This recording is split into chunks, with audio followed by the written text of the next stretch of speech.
Rinse takes your laundry and hand-delivers it to your door, expertly cleaned and folded. So you could take the time once spent folding and sorting and waiting to finally pursue a whole new version of you. Like Tea Time You. Or this Tea Time You. Or even this Tea Time You. So did you hear about Dave? Or even Tea Time You. So update on Dave. It's up to you. We'll take the laundry. Rinse. It's time to be great. When you walk into a Burlington, you're walking into amazing prices and great gifts. That's main character energy. Because at Burlington, the holiday savings aren't the only things turning heads. Discover quality finds and perfect presents for everyone on your list, even those who are hard to shop for. Toys and jewelry to new beauty brands and styles, these gifts go seamlessly from our stores to under your tree. Seriously, with these savings, why shop anywhere else? Burlington deals, brands, wow. This is Optimal Finance Daily, Room for Error by Jesse Cramer of BestInterest.blog. Room for error is one of my favorite problem-solving frameworks. To describe what I mean, Morgan Housel recently wrote, quote, "Room for error is underappreciated and misunderstood. It's usually viewed as a conservative hedge used by those who don't want to take on much risk. But when used appropriately, it's the opposite.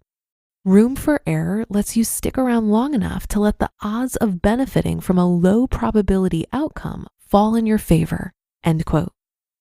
I don't know what the future holds, neither do you, but leaving room for error ensures I can roll with the punches. I don't know all the answers right now, do you? But room for error means I'll be okay. From an investing point of view, I've created the following framework. I don't need my annual returns to be 80% of investors. I don't need to be remarkable, but I refuse to be beaten by 80% of investors. I cannot be terrible. So as long as I'm around average consistently, my long-term prospects look good.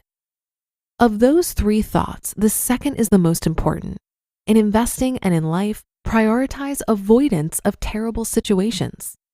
An oft-cited example of this is told by Charlie Munger from his days as a U.S. Army Air Corps meteorologist. He created weather reports for airmen and pilots in World War II. Munger was unsure how best to approach his job, so he applied a math technique from his university education. In complex math, inversion can be used to, in essence, turn a math problem inside out. Some problems, it turns out, are way easier to solve inside out than normally. The solution to the inside out problem can then be reverted to find the solution to the original problem. Rather than ask, how can I be a great meteorologist? Munger inverted the question, how can I be a terrible meteorologist? The answer? Create life-threatening scenarios for the pilots. Specifically, the two most common weather-related life-threatening risks were 1, cold weather forms ice on the plane's wings, disrupting aerodynamics and adding unwanted weight, and 2, wind pushes planes so far from their home base, they'd run out of fuel before returning. Munger then inverted the answer. Avoid those life-threatening risks at all costs. And to do so, Munger needed room for error against those risks at all times. Sure, there were always military benefits to these flights and missions, but Munger's duty was to always include room for error against the two biggest life-threatening risks. Applying this idea back to investing, Howard Marks writes, quote, "I feel strongly that attempting to achieve a superior long-term record by stringing together a run of top decile years is unlikely to succeed. Rather, striving to do a little better than average every year and through discipline to have highly superior relative results in bad times is less likely to produce extreme volatility, less likely to produce huge losses which can't be recouped, and most importantly, more likely to work given the fact that all of us are only human." End quote. When the market is up 30%, Marks feels it's fine being up only 15%. But when the market is down 30%, Marks wants to only be down 5%. These highly superior relative results in bad times have separated Marks from other investors. Why? Because catastrophic returns lead to getting fired. Mark's clients don't fire him because he avoids catastrophes. And the simple math of loss and returns. A 10% loss requires a subsequent 11% gain to return to even. But a 70% loss requires a 233% gain to get back to even. Marks avoids situations where his only hope is a miracle. Marks isn't alone in this approach. Many professional money managers, whose mission should be ensuring great long-term outcomes for their clients, focus on risk mitigation. But this risk aversion is commonly criticized on a mathematical basis. The criticism usually sounds something like, since stocks historically return 10% per year and bonds historically return 5% per year, why should anyone ever own bonds? How can you ignore this obvious math? Let's invert the scenario. How do I ensure a terrible long-term outcome for an investing client? 1. Avoid investing their money at all. 2. Invest their money in such low-risk assets that they barely receive a return on investment. And 3. Expose them to terrible, painful outcomes.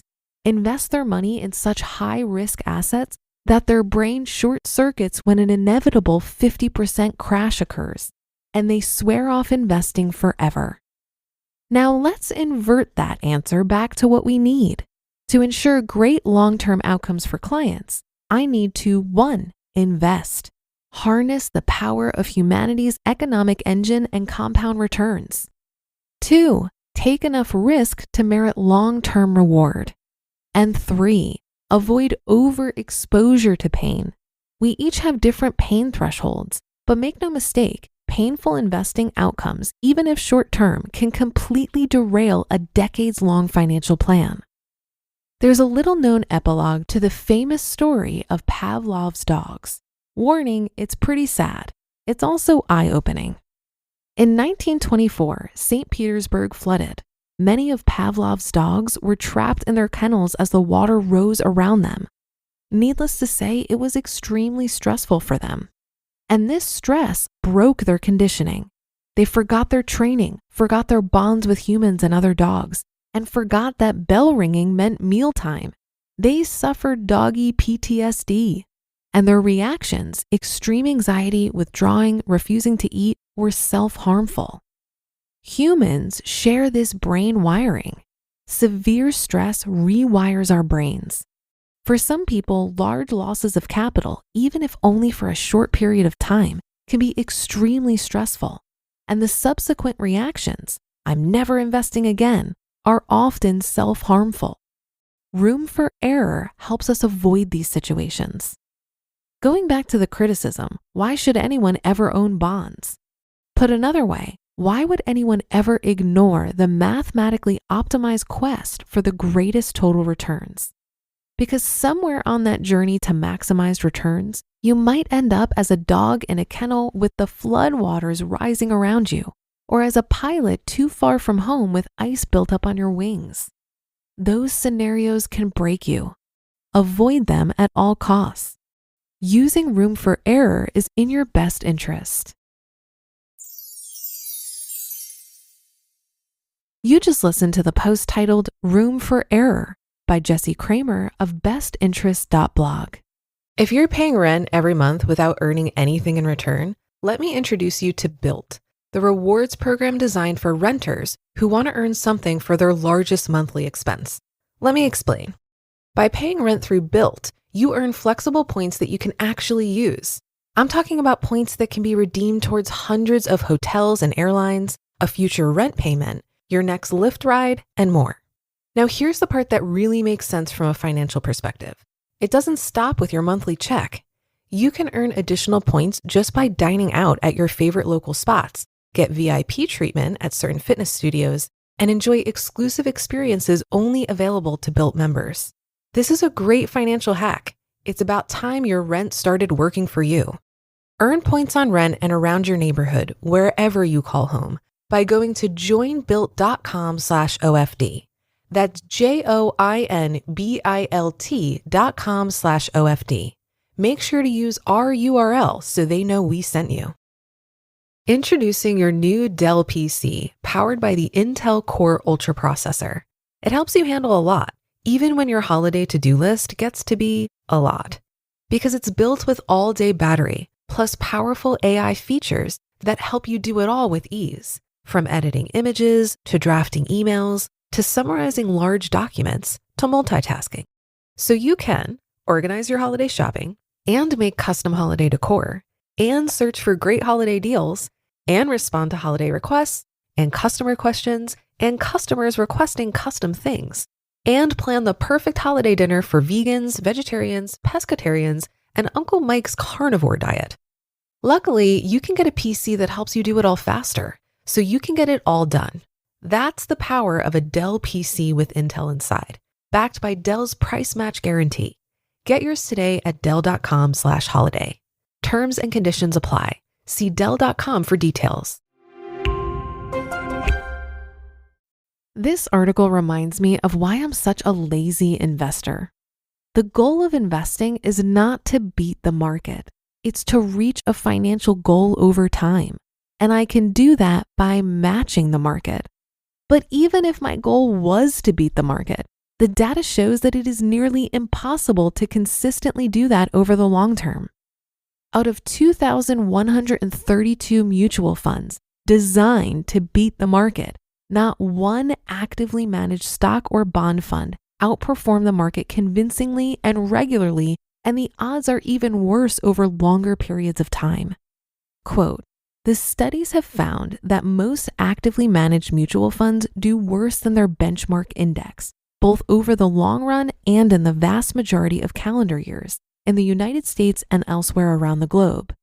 For example, the last time the average active US stock fund beat the S&P 500 stock index for a full calendar year was 2009. And over a full 20-year period ending last December, fewer than 10% of active US stock funds managed to beat their benchmarks." End quote. When you consider the higher expense ratios of actively managed funds, or the amount of time and effort I could spend myself stock picking, the juice just isn't worth the squeeze in my opinion. But that should do it for today. Have a great rest of your day, and I'll be here reading to you tomorrow, where your optimal life awaits.